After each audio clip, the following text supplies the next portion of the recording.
बरेली के बहेड़ी के MGM inter college के शिक्षक डॉक्टर रजनीश गंगवार ने कावड़ मत लेके जाना शीर्षक की एक कविता का प्रार्थना सभा में क्या गाया कि हिंदू संगठनों में उबाल आ गया और उनके विरोध प्रदर्शन होने लगे।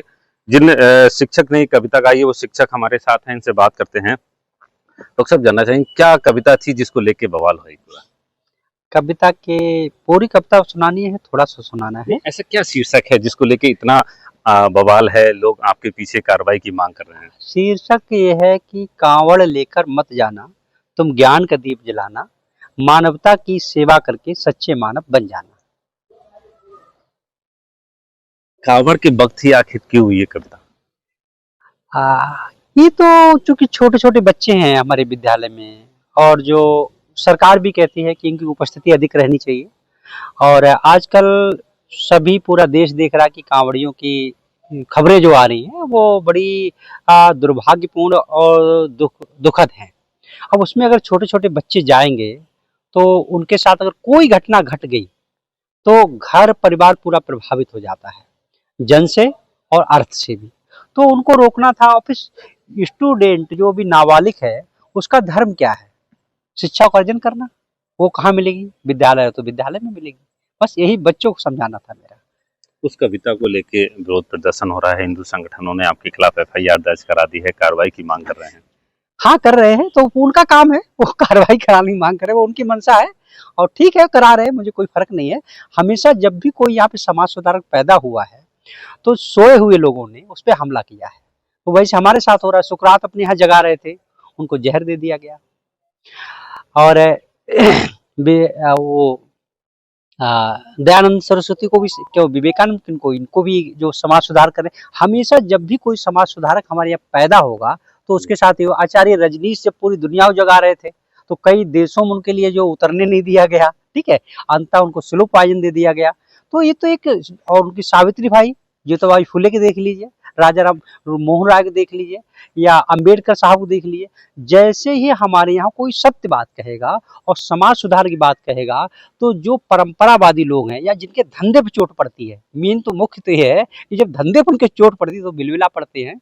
वही बिलबिलाने हुए लोग हैं, उनके धंधे पे चोट पड़ी। इसलिए कौन है जिनके धंधे पे चोट पड़ रही है? जो कावड़ लेने खुद नहीं जाते हैं, ना उनके बच्चे जाएंगे, ना उनकी पत्नियां जाएंगी, बल्कि वो और लोगों को भेजने का काम करते हैं। एजेंसी है उनकी ये। अब एजेंसी बंद होगी तो उनको बुरा लगेगा, ये है। अच्छा, दरअसल कावड़ लेने जाता कौन है? OBC, SC, ST. तो वो पढ़ ना पाए और उनके लिए कुछ ऐसी जानकारी ना मिल पाए कि वो अपने जीवन को खुद अपने दम पे जीने लगे, अपना प्रकाश वो खुद ना बन सके। सिर्फ उसको रोकने के लिए ये सब काम किया गया है। एफआईआर इसीलिए दर्ज कराएगी, और उसका कोई कारण नहीं भाई। कांवड़ मात्र एक शब्द है, उसमें मानवता भी है, प्रेम का भी संदेश है, ठीक है, और खुद अपने दीपक बनो, ये भी संदेश है। शिक्षालय पुस्तकालय जाओ, ज्ञान प्रगाढ़ करो। अरे पूरी दुनिया का ऐसे ज्ञान से चमक रही ना, आज विज्ञान से तो चमक रही है। फिर अगर ऐसा होता कि कावड़ से पूरी दुनिया चमक जाती तो यूरोप में तो सारे देश हैं, सब हमसे बहुत आगे हैं।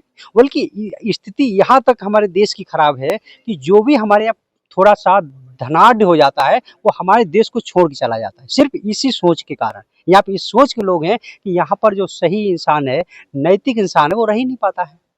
इसीलिए वही लोग हैं जो यहाँ पर गंदगी फैला घूम रहे, उन्हीं ने हमारे ऊपर जो है एफआईआर दर्ज कराई है। वो कहना है कि इससे भावनाएं आहत हुई हैं कावड़ को लेके जो आपने कविता गाई है। अब अगर किसी एक मामूली से शिक्षक जो बच्चों को सिखा रहा है उसके कहने से किसी की भावनाएं आहत हो गई तो कितनी कैसी भावनाएं हैं, हैं? अरे बहुत सोचने की बात है। एक मामूली सा शिक्षक वो भी बच्चों के लिए सिखा रहा है कि कांवड़ लेने मत जाना, और हिंदू संगठनों की जो है एकदम भावनाएं आहत हो गई। अब इसके लिए क्या कहा जाए खुद ही लोग समझ सकते हैं, जो कि मैं एक शिक्षक हूँ तो मैं यही कह सकता हूँ। मतलब आखिर ऐसा होता क्या है कि एक सत्य बात से बड़े बड़े जो धंधा करने वाले हैं, झूठ पे जिनका धंधा टिका हुआ है, वो हिल जाता है।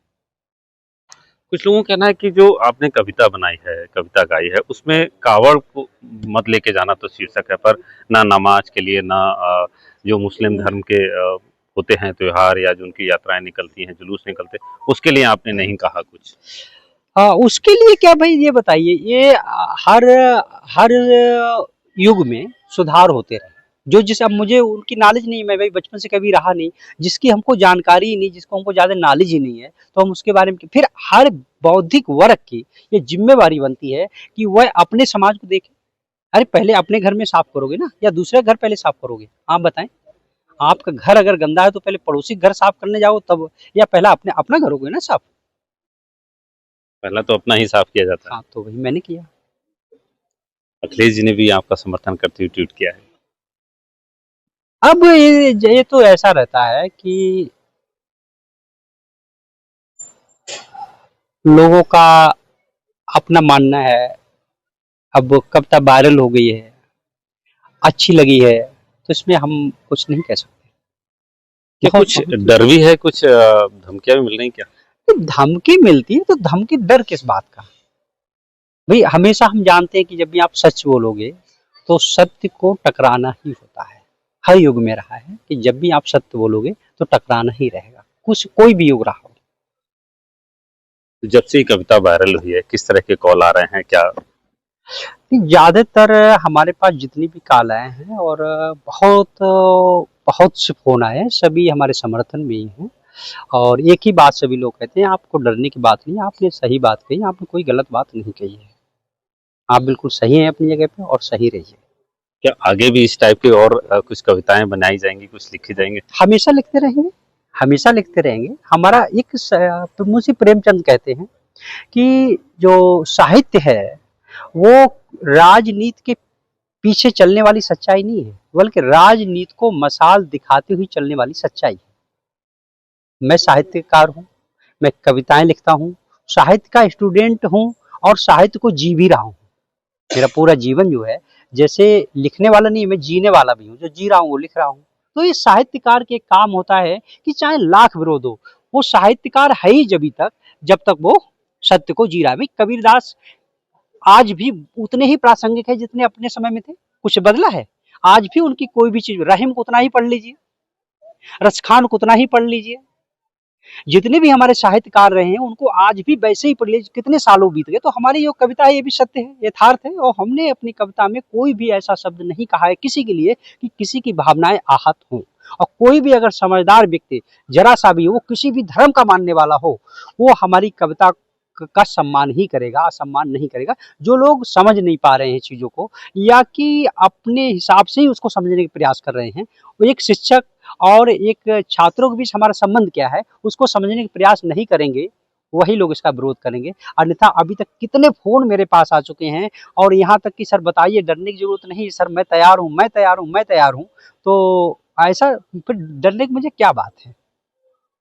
सबसे बड़ा तो समर्थन जो है समाजवादी पार्टी के मुखिया अखिलेश यादव आपकी सपोर्ट में है। अब मैं अभी नहीं कह सकता हूँ, चूंकि बहुत सारे फ़ोन आए हैं, और मैंने सच बताऊँ कि सोशल मीडिया में तब से देख ही नहीं पाया किसने किसने क्या किया। हमारे बहुत फ़ोन्स आते रहे हैं, लेकिन मैं फ़ोन भी नहीं उठा पाया हूँ। हमारे बहुत खास हमने देखा नंबर सेव है, तो उन्हीं के फ़ोन उठाए हैं मैंने, ज़्यादातर मैंने उठाए नहीं। ये बताइए कि पुलिस ने एफआईआर दर्ज कर ली है, क्या उन्होंने आपको पूछताछ के लिए बुलाया, कुछ कॉल आई किसी तरह का? और नहीं, मेरे पास जैसे एफआईआर करने से पहले जब वो लोग अपने गए होंगे पुलिस से मिलने, तब उनका एक दिन फ़ोन आया था दरोगा जी का। ये जिस कब 13 तारीख की बात थी, 12 को मैंने कविता सुनाई थी, तो फ़ोन आया, तो उन्होंने बताया मैं जो हूँ बहेड़ी थाने से इंस्पेक्टर बोल रहा हूँ, और आपका नाम क्या, मैंने बताया, हमारे बारे में पूछा, आप कब से टीचर हो, स्थायी हो अस्थायी हो, और क्या क्या करते हैं, मैंने सब बताया। बोले वो क्या सुना दिए कि जो है आप बवाल ला दियो, तो बोले हमको लाइन को सुनाओ। तो हमने कहा सर, कांवड़ लेके मत जाना, तुम ज्ञान के दीप जलाना, मानवता की सेवा करके सच्चे मानव बन जाना। बोले क्या तुम्हारे कोई दुश्मन है कॉलेज में, क्या क्या ईर्षा दोष रखते हैं? हमने हाँ सर हैं, ईर्षा दोष रखते हैं। बोले अच्छा अच्छा, कोई बात नहीं है, आप अपना की स्पष्टीकरण हमको भेज दिएगा। और उसके बाद हमारे पास आज तक किसी पुलिस का कोई फोन नहीं आया है। कोई फोन नहीं आया। ये डॉक्टर रजनीश गंगवार जी हैं, जिनकी कविता का विरोध हो रहा है। शीर्षक जो कावड़ लेके मत जाना, फिलहाल इनका कहना है कि जो कविता गाई थी, कविता जो है वो बच्चों के लिए थी, और जो विरोधी लोग हैं वो इसका दूसरा ही मतलब निकाल रहे हैं। नीरज आनंद, न्यूज़ 24 बरेली।